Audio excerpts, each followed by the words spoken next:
खांडवा गांव में 7 बजने को थे। खांडवा गांव में हर शाम की तरह घंटी की आवाज गूंज रही थी। सब लोग 7 बजने से पहले अपने अपने घरों की खिड़की और दरवाजे बंद कर दिया करते थे। दरवाजे बंद करते वक्त सबका बदन थर थर कांप रहा होता था। हर आम आदमी से लेकर श्रीमंत लोग भी दरवाजे बंद कर दिया करते थे। जो दरवाजा बंद नहीं करता या उसे देरी हो जाती तो एक चुड़ैल अपनी डरावनी हंसी के साथ आकर उसका सर धड़ से अलग कर देती। लोग चीखते हुए मर जाया करते। उसी गांव में एक आलीशान घर था। उस घर में टंग टंग और उसका बेटा थूंग थूंग दोनों रहते थे। टंग टंग अपने बेटे थूंग थूंग को बोलते हैं, बेटा थूंग थूंग जल्दी करो, बहुत जल्दी, 7 बजने वाले हैं, देखो घड़ी में, फौरन जाकर सारे खिड़की दरवाजे बंद करो, खिड़की दरवाजे कस कर लगाना। और हाँ, मेरी बात कान खोल कर सुनो, 7 बजने के बाद किसी भी कीमत पर किसी से भी कोई बात मत करना। दरवाजा तो बिल्कुल मत खोलना। मैं तब तक ऊपर की खिड़कियां बंद करके सुरक्षा पक्की कर देता हूँ। ये बोलकर टंग टंग ऊपर के कमरे में चले जाते हैं। थूंग थूंग ने थोड़ा और सोचा, फिर अपने पापा की बात मानकर वह जल्दी से जाकर पहली खिड़की बंद कर देता है और जाकर दरवाजा भी बंद कर देता है। जब वह आखिरी खिड़की के पास पहुंचकर खिड़की लगा रहा होता है, तभी उसके सामने उसकी माँ अचानक से आ खड़ी होती है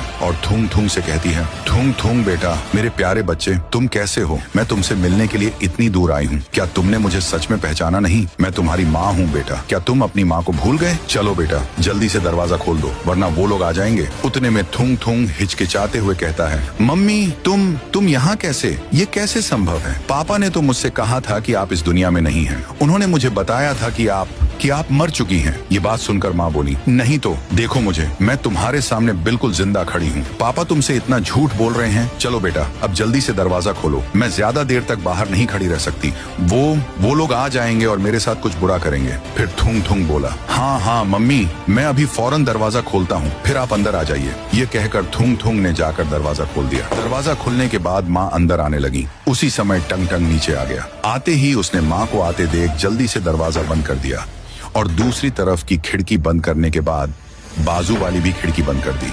उसके बाद टंग टंग ने थूंग थूंग के पीछे आकर गुस्से से आवाज लगाई, थूंग थूंग, तुम्हारी हिम्मत कैसे हुई दरवाजा खोलने की? तुम्हें अच्छी तरह से पता है कि 7 बजे के बाद बाहर कितना खतरा होता है। क्या मैंने तुम्हें साफ साफ मना नहीं किया था कि दरवाजा मत खोलना? टंग टंग ने माँ की तस्वीर की तरफ इशारा करते हुए कहा, मैंने तुम्हें कितनी बार समझाया है कि तुम्हारी मम्मी मर चुकी है, वह इस दुनिया में नहीं है। मैं तुम्हें बाद में सब कुछ समझाऊंगा कि असल में क्या हुआ था। अब बिना कोई सवाल किए चुपचाप ऊपर जाओ और सो जाओ। टंग टंग ने थूंग थूंग को फटकार लगाई। फिर थूंग थूंग तेजी से ऊपर सोने के लिए चला गया। थूंग थूंग अपने कमरे में पहुंचकर बिस्तर पर लेट गया, पर वह करवटें लेकर सो रहा था। थूंग थूंग को अपनी माँ की याद सताती रही और वह बेचैन रहा। उसके मन में कई सवाल घूम रहे थे। पापा ने झूठ क्यों बोला? बाहर कौन था? पापा मुझे कहाँ ले जाने वाले हैं? और जब खांडवा गांव में सुबह हुई तो टंग टंग थूंग थूंग को लेकर घर से बाहर निकला और थूंग थूंग को कहीं तो ले जाने लगा। वह थूंग थूंग को लेकर गांव के ही एक लंबे रास्ते पर आया था। वह आगे चलते गए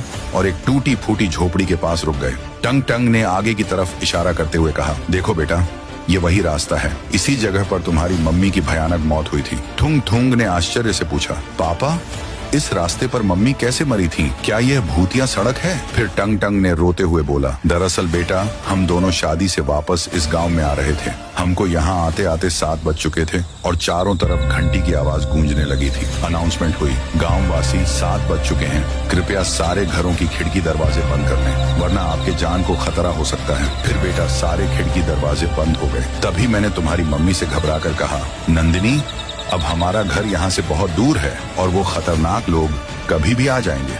मुझे ऐसा लगता है कि कोई भी हमारे लिए दरवाजा नहीं खोलेगा। फिर तुम्हारी मम्मी बोली, हाँ तुम बिल्कुल सही कह रहे हो, हमें तुरंत कहीं छुपना पड़ेगा। हमें किसी झाड़ी में या किसी सुरक्षित जगह पर रात बितानी पड़ेगी। वह देखो, नंदिनी ने एक टूटी फूटी लकड़ी के झोपड़े की तरफ इशारा किया। मुझे वह झोपड़ी आज की रात बिताने के लिए सही लगी। हम दोनों झोपड़ी की ओर तेजी से जाने लगे। मैं तो किसी तरह उस झोपड़ी के अंदर चला गया, पर तुम्हारी मम्मी बाहर रुककर किसी से बात करने लगी। मम्मी को एक छोटी बच्ची रोककर खड़ी थी और रोते हुए बोल रही थी, आंटी, मुझे बहुत डर लग रहा है। मैं बाहर अकेली छूट गई हूँ। मेरा घर यहाँ से बहुत दूर है और मुझे अंधेरे से डर लगता है और वो लोग अब आ भी सकते हैं। कृपया मुझे अपने साथ उस झोपड़ी में ले लो, मैं बाहर नहीं रह सकती। भोली मम्मी जो स्वभाव से बहुत दयालु थी बोली, बेटा तुम रो मत, डरने की कोई बात नहीं है। तुम एक काम करो, हमारे साथ अंदर आओ। इतना बोलते ही उस छोटी बच्ची ने अचानक तुम्हारी माँ के चेहरे पर हमला कर दिया। उस बाशिंदे ने तुम्हारी माँ को वहीं नोच डाला और जोर जोर से हंसने लगी। मैंने चिल्लाया, नंदिनी फिर वो भयानक लड़की मेरे पास झोपड़ी के दरवाजे पर आकर मुझसे बोली, आओ ना अंकल बाहर, हम दोनों साथ में खेलते हैं, बाहर बड़ा मजा आएगा, हम बहुत खेलेंगे, आओ ना। क्यों डर गए,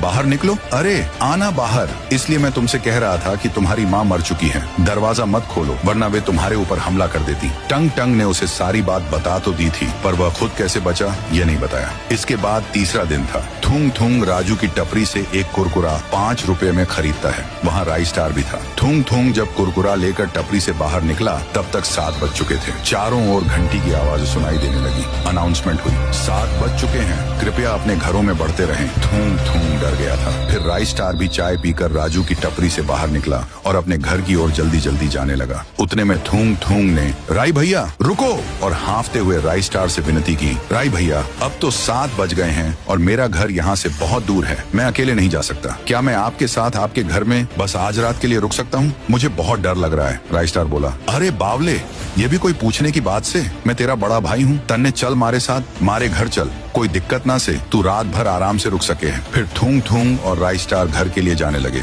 थूंग थूंग राई स्टार के साथ उसके घर पर पहुंचे और तुरंत अंदर गए। उतने में राई स्टार ने एक खिड़की बंद करी और मेन दरवाजा भी। दूसरी ओर लास्ट खिड़की बंद करने गया तो बाहर थूंग थूंग की मम्मी अचानक से प्रकट हुई। थूंग थूंग ने माँ को देखकर डर के मारे जोर से चिल्लाया, अरे मेरी मम्मी, वो आ गई। राई स्टार भैया जल्दी खिड़की बंद करो, ये मेरी मम्मी नहीं है, ये वही बाशिंदी है, जल्दी करो नहीं तो वो हमें मार देगी। फिर राई स्टार यह सुनकर बोला, अरे बावले, इतना डर का रहा से, कुछ ना हो बे, थारी मम्मी कुछ ना कर सके, वह इस घर के अंदर नहीं आ पावे, मैं तन्ने एक जबरदस्त जादू दिखाता हूँ, तू चिंता मत कर। ऐसा करते करते मम्मी दरवाजे के बाहर रुकी थी और अंदर आने की कोशिश कर रही थी। थूंग थूंग बार बार डर कर बोला, राय भैया आप मेरी बात सुनिए, वह इंसान नहीं है, वह बहुत खतरनाक है, जल्दी दरवाजा बंद करो, उसे ऐसे बाहर मत रहने दो प्लीज। परंतु राई स्टार मम्मी को ललकारने लगा और बोला, थारे में दम होवे तो अंदर आकर दिखा रे छोरी, इतना क्यों इतरा रही है? तभी मम्मी बोली, तुम एक काम करो, तुम ही बाहर आ जाओ, मैं तुमसे ही अच्छे से मिलूंगी और तुम्हें बताऊंगी कि मुझ में कितना दम है। ये देख थूंग थूंग को बड़ा आश्चर्य हुआ कि ये बाशिंदी घर के अंदर क्यों नहीं आ पा रही। फिर थूंग थूंग ने उत्सुकता से राई स्टार को बोला, राई भैया ये अंदर क्यों नहीं आ पा रही है, क्या आपके पास सच में कोई जादू है? राई स्टार ने जवाब दिया, हाँ बावले, जादू तो से, पर वह मेरे अंदर नहीं, इस घर के अंदर है। बात यह है कि जब थारे मम्मी को बाशिंदी नोच नोच कर मार दी थी और थारा बाप साला डर के उस टूटी फूटी झोपड़ी में ही था, तब वही सब मैं खिड़की से देख रहा था। हमारे मन में भी सेम सवाल आया कि अगर वो बाशिंदी झोपड़े के अंदर घुसकर थारे बाप को क्यों नहीं मार पाई से। ये जानने के लिए मैं अगली सुबह ही उस झोपड़ी के अंदर चला गया और सब जगह छानबीन की। चारों तरफ मकड़ी के जालों के सिवा मन ने वहाँ कुछ न मिला, पर जब मैंने कोने में देखा तो वहाँ पर एक चमकदार गोल जादुई सर की शेप में कद्दू रखा हुआ था, यानी इंग्लिश में कहें तो पंपकिन। और वही भोपला देख मैंने उस जादुई चीज को लाकर यहाँ रखा हुआ है। ये एक सुरक्षा कवच का काम करता है, इसीलिए ये बाशिंदे इस घर के अंदर आ नहीं सकते। अब समझ गया? और इसी की मदद से थारा बाप उस रात बच पाया से। और तू भी, जब तक ये जादुई भोपला यहाँ पर है, ये बाशिंदे थारा बाल भी बांका नहीं कर पावे। ये सुनकर थूंग थूंग के होश उड़ गए। तो गाइस, अगर आपको इसके आगे का पार्ट चाहिए तो इस वीडियो को 10,000 लाइक तक पहुंचाओ और सब्सक्राइब करो ताकि हमारे वीडियो सबसे पहले और तुरंत देख सको।